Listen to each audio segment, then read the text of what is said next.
Picture this, you're on Mirage, solo holding B with just your M4. Your short player screams the rush is coming 4, maybe 5 Ts barreling through apartments. They flash over sight. The smoke starts bouncing in market window and another smokes off short. It's you left alone to defend, and these Ts have only one goal, to take your B side.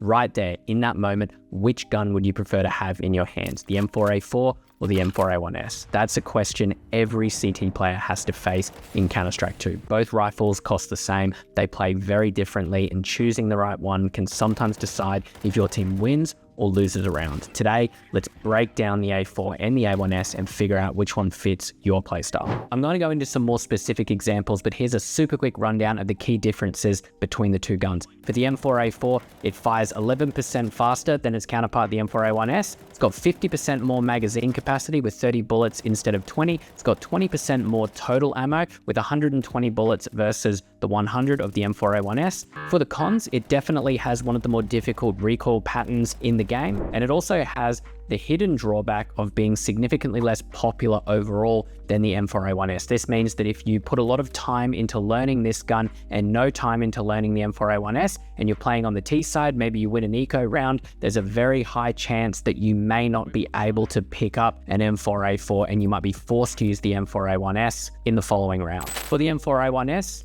we all know it has a suppressor, it's quiet, it has no traces, it makes it really easy to stay hidden, it makes it really easy to sneak around, makes it very, very easy to shoot through smokes, and it's got one of the easiest spray patterns in the game.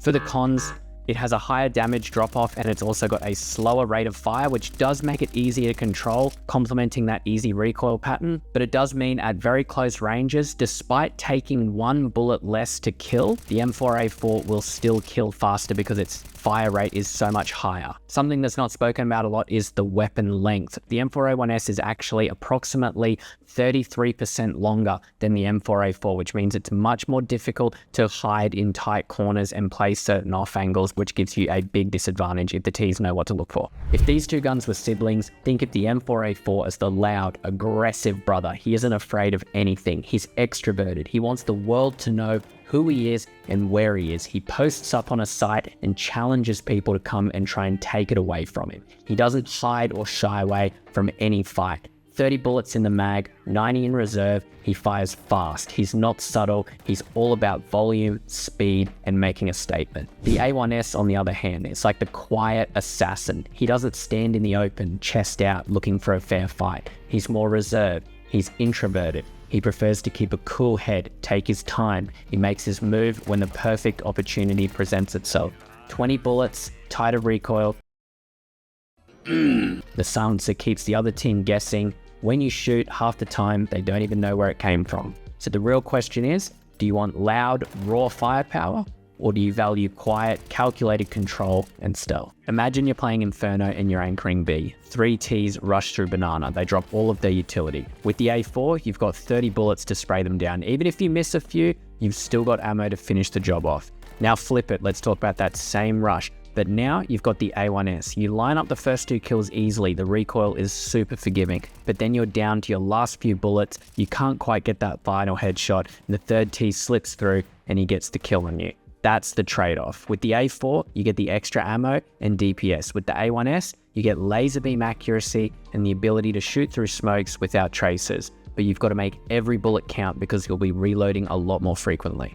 This is where your role really matters. If you're the guy anchoring sites, you might want that A4. You need the ammo, you need the fire rate, because sometimes you're the only thing standing between 5 rushing Ts and the bomb site. But if you're a rotator, the kind of player who sneaks into off angles, you like to punish mistakes mid-round, you like to lurk, you like to move around the map, you like to be silent, you like to shoot people in the side or the back of the head, the A1S is perfect. It's going to be your best friend. It's quiet, it's accurate, makes you deadly in those one-on-one duels. So it's less about which gun is better and more about what job you're doing in that particular round. And it's important that you learn how to use both so that you can play multiple roles and you can play a role at a time that your team needs it and that is going to be most beneficial. And you can see this diversity in the pro scene. One game you'll see an anchor, FaZe Rain, he's a perfect example. He'll be rocking the A4. His goal is to be the glue that holds the side together. He's the force the T's have to get through if they want his bomb site. In the same game, you'll see a rifler like Rops with the A1-S, who'll be silently picking players apart from angles that they never expected. After the patch reduced the cost of the A4 from $3,100 down to $2,900, matching the price of the A1-S, the price isn't a factor anymore. So it really comes down to comfort and playstyle. That's why you'll see pros swap all the time, depending on how they foresee the fights happening that round. So here's the way I look at it. If you want to be the wall that holds off entire rushes, the A4 is your gun. If you want to be the surgical, precise killer that punishes mistakes, the A1-S is your weapon. Neither is wrong, they're just tools for different jobs. Personally, I'll swap between them depending on the map. Some sites just feel so much safer with 30 bullets. Think sites where the T's are likely to come from one direction through a choke point. B side on Dust 2, B side on Inferno, B side on Train. These are all perfect examples. And others, I love playing sneaky with the silencer. Think A side on Inferno, A side on Train. But what about you guys? Do you prefer the A4 or do you prefer the A1-S? Let me know in the comments. If you enjoyed this breakdown, hit that like button and subscribe for more CS2 content. Thank you guys so much for watching. I'll see you next time.